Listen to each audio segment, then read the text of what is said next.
Fala assim, tem que golear, tem que fazer assim. Não. Ele tem que pensar na frente. Porque o calendário aqui é um calendário maluco. Mas o problema... Se puder poupar no jogo, poupa no jogo. Tá bom, mas o problema é que ele ainda faz substituições de gente que está com fome. Entra um Wesley, entra um Breno. E o que o Palmeiras está mordendo, esse Zé Rafael é brincadeira. O Zé cresceu muito, né? Não, ele cresceu demais. E o que ele morde, já tem o Danilo, que estava voltando hoje. Então, assim, o Calçade fala muito desse aspecto físico, eu também vejo toda hora o Abel. Não dá para jogar de 3 dias, não dá para jogar. Ele repete 90% do time e os caras estão voando e quando perde a bola, mordem e continuou com a mesma velocidade, o Dudu de um lado, agora hoje foi o Verón, enfim, entra o Wesley. Eu não sei onde é que está o gás, sabe? Parece que são... A gente vê isso muito no Hulk, né? Quer jogar todas as partidas e com uma força física enorme, lá pelo Atlético. Mas aí no Palmeiras também. É difícil você olhar para alguém assim no time e falar, pô, esse aí precisa sair que deve estar muito cansado. É difícil. Agora, e mordem. Hoje o Zé Rafael, o que ele ganhou de bola e briga, se ele perde... Aí é isso. Aí repetindo o time. Então, preparo físico tem, já tem muita alternativa tática, não é mais aquele time de ficar só lá atrás para sair em contra-ataque. Pelo contrário, se o time der espaço, faz o que fez hoje. É um fortíssimo candidato. E a administração, ela é feita num período longo. A saída do Patrick de Paulo. O Patrick de Paulo é um jogador de muito potencial. De repente, até estoura no Botafogo, cresce e vai jogar em nível mais alto. Por algum motivo lá dentro, não estava na mesma sintonia de trabalho diário dos outros jogadores. Gabriel Menino, titular contra o River Plate na Argentina, foi para a seleção brasileira. Teve que recuperar a fome. Isso está implícito para todos os jogadores que querem jogar. Você não tem a menor dúvida se amanhã, aqui não vai acontecer, o Gustavo Gomes perder a fome, vai sair do time. Sim. O Veiga perder a fome, vai sair do time. É que não vão perder. Não vão perder. Eu acho que mas vai sair do time. E tem um ponto interessante. Eu acho que não achou essa fome ainda, nem lá no Botafogo, porque hoje ele ficou o tempo todo no banco de reservas e nem entrou. Para manter esse apetite em alta, eu acho que faz muito sentido a maneira que o Palmeiras, e não só o Abel, mas a diretoria de futebol também, vem olhando para o mercado. Porque o Palmeiras olha para jogadores com fome. O perfil de contratação do Palmeiras é de jogadores jovens que precisam se afirmar e que... Não quero jogadores em fim de carreira. Justamente por isso. Quero jogadores que venham com fome. Palavras do treinador. É isso. Então o Palmeiras, ao invés de tentar contratar o Cavani, o Luis Soares, vai trazer o Juan Manuel Lopes, trouxe agora o Merentiel, porque esses jogadores conversam melhor. Talvez no curto prazo não tenham a entrega técnica que esses mais badalados têm. Sem dúvida. Mas para conversar com o que se trabalha no Palmeiras, e é um trabalho diferente dos outros. O Palmeiras hoje tem um trabalho de maneira ampla, do futebol masculino, do futebol feminino, ao futebol de base, diferente dos outros. E essa característica de jogadores para contratação conversa. Não por acaso, entra jogador, sai jogador, entram jogadores piores do que os que lá estão, e o Palmeiras tem conseguido manter o mesmo padrão. E eu vejo no Palmeiras, o Palmeiras tem, nesse time que está em campo, ele atingiu uma maturidade, estou falando de idade também. Ele não é o time além dos 30, Perfeito. Não é o time perto dos 20. Você pode falar, o Danilo, Marcos Rocha, 33, outro. Aí você olha, é 26, 27, 28. 26, estou falando aí de Zé Rafael, Sim. de Veiga, de Rony, de Dudu, que tem 30, que é o mais velho ali da frente. Luan. Mas é um time que atingiu a sua maturidade para jogar futebol, pela a idade que tem, isso é muito importante. É uma fase de 26, 27, 28 que o jogador está ali no auge e ele tem. Ele consegue, acho que o treinador consegue ser ouvido e respeitado. Isso é fundamental. A gente, quando falava aqui, comentava, a gente está falando disso faz tempo, né? Daqui a pouco a gente já vai falar do Flamengo. Quando o treinador não a coisa não encaixou, você vira assim, o treinador joga num time e os jogadores jogam no outro. Não é o caso do Abel no Palmeiras. É um grupo que tem um encaixe ali perfeito com essa maturidade do elenco, mais o treinador, mais o trabalho denso. Ele é espesso, quando você olha os outros, você fala, meu Deus do céu, que diferença. E quando ele fala, o Brasileirão é o único que o último pode ganhar do primeiro, é bem legal isso. É um treinador de fora, com uma visão de fora. Ele não está falando para elogiar, que ele não precisa, porque ele mete o pau quando tem que falar mesmo, desse calendário louco. Por isso que a gente sempre diz aqui, torneio que tem mais chances de ser uma Premier League algo parecido é o Brasileirão, que muitos trabalham contra ainda, a maioria trabalha contra. E um cara que vem de fora enxerga isso, porque, pô, é legal. Imagina esses que ele cita, os menores ou os últimos, um pouco mais de dinheiro, que tipo de competição a gente teria? Porque os grandes teriam que trabalhar muito melhor. Claro. Porque você não pode trabalhar mais ou menos, você tem que se superar todos os dias. E ele conseguiu isso. Então, quando ele pega esses times, assim, ele fala, mas ele sabe que hoje não ganhamos nada, tem 28 rodadas, mas ele deu um passinho além, está na liderança. Ele olha para o Corinthians, tem consistência? Não tem. Olha para o Flamengo, tem consistência? Trocou o treinador e o interino estava dando treino, que é o Paulo Souza. Né? É o primeiro caso do interino e do treinador que virou interino e no final do dia virou esse. É um negócio... Passou por 3 cargos. 3 cargos no mesmo dia. Né? E, então, os concorrentes, o Atlético tem problemas. Esse cara tem uma oportunidade, claro, e a experiência dele diz, pô, a minha oportunidade é gigantesca, só que tem 28 rodadas. Não sei nem o que vai acontecer com o meu time. Ele, por exemplo, perdeu o Veiga. Só que ele tem um sistema que o Scarpa faz isso, ou ele entra com o Rony, ou ele entra com o Wesley, ou, se ele quiser, ele pode jogar com o centroavante. E esses formatos estão super estabelecidos na equipe. Os outros, se quiser, o Piquerez pode ser um terceiro zagueiro, quando precisa, pode fazer isso com o Marcos Rocha mais discretamente, e o time domina. E quem entrar faz. A temporada... Então, assim, putz, agora deu um nó na cabeça do cara, o cara nunca jogou na... Não, tudo aquilo que ele faz, a gente tem visto há tempos, está dando certo, os adversários não conseguem barrar a maioria, e ele tem a oportunidade agora, que se apresentou, depois de ter começado mal, de voar nesse brasileiro. Deixa eu até aproveitar esse gancho do Paulo Calçade, da padronização do treinamento, que a gente pode observar, né? A olhos vistos, o Palmeiras é um time treinado e muito bem treinado. Você, inclusive, antes do programa começar, se juntou ao Dimas Copedê, o nosso editor-chefe, para falar sobre o padrão nas batidas de escanteios e os gols que o Palmeiras... Repetição, o negócio é repetição. E para marcar. Né? Pois é, né? E é um movimento... Você sabe que vai ali. A gente vai ver, e é um movimento que as pessoas, os treinadores sabem, que essa bola vai no primeiro pau. A hora que eu vi esse gol do Rony, subindo no primeiro pau, nessa diagonal, e cabeceando do lado oposto, na hora eu me lembrei do jogo contra o Corinthians, Palmeiras vence por 3-0. Né? Iguaizinho, só o Rony vai no primeiro pau, cabeceio cruzado. Aí vamos lá, contra o Corinthians, primeiro gol do Gomes. Exatamente igual. Primeiro pau, cabeceio cruzado. Só mudou o batedor, aí foi o Veiga, no jogo de hoje foi o Scarpa. Então, e mudou o batedor. Segundo gol do Palmeiras, de novo exatamente igual no mesmo jogo. A característica não é do batedor, a característica é do time. Isso é repetição, isso é trabalho, isso é patronização. Esse é o jogo da primeira fase do Paulistão.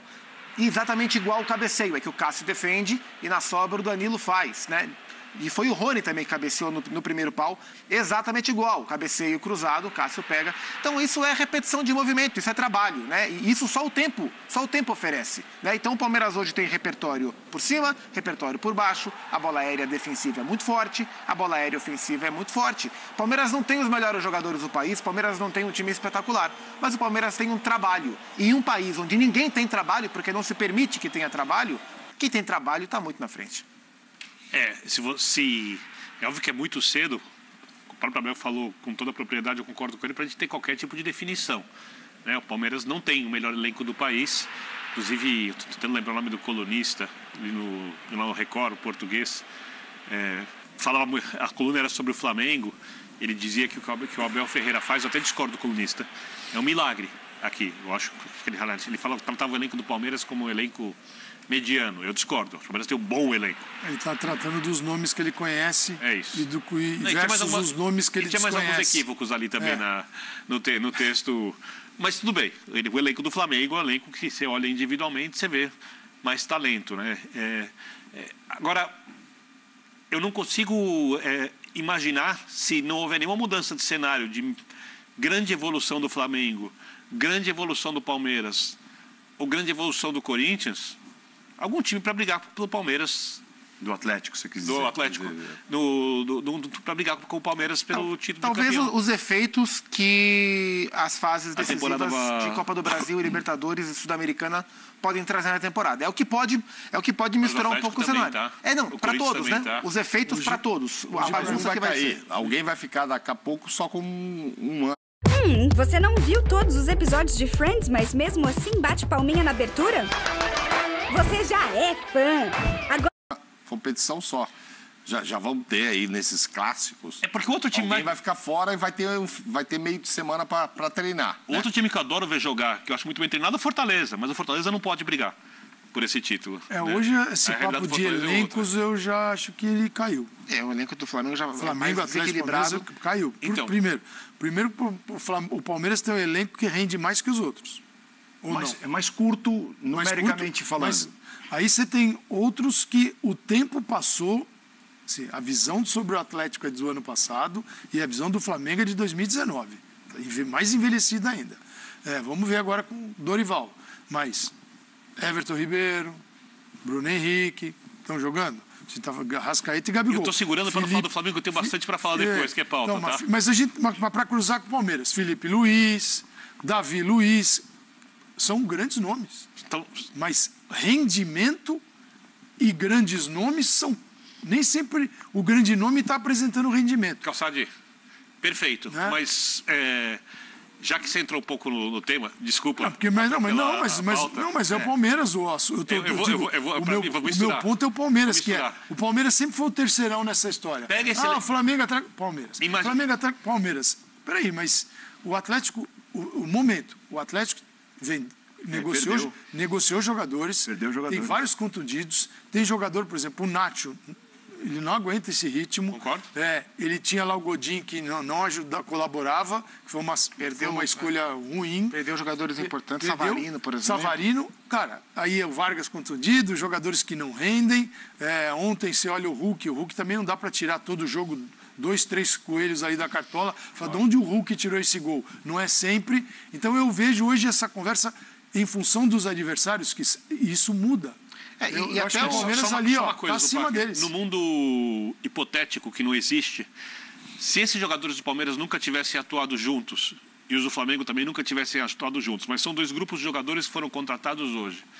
Dá 2 anos de Abel Ferreira para o elenco do Palmeiras e dá com o ambiente que o Palmeiras tem interno, falando de diretoria, administrativo e tudo mais, e dá o elenco do Palmeiras para o Flamengo com Domi, Renato, Rogério, o ambiente, aí você entender que a questão ali Você quer dizer, coloca o Abel no Flamengo e vê os jogadores. Esse é o ponto. Eu acho que o nosso olhar sobre o elenco do Palmeiras, ele tem um total impacto do trabalho do técnico, né? Enorme. Então, isso vale para todos, né? Isso vale para todos. O nosso olhar sobre o Gerson, por exemplo, ele mudou a partir do instante em que ele chegou ao Flamengo, porque ele se encaixou num time fantástico e aquilo floresceu. Quem faria mais gols na Europa jogando num time de segundo escalão espanhol?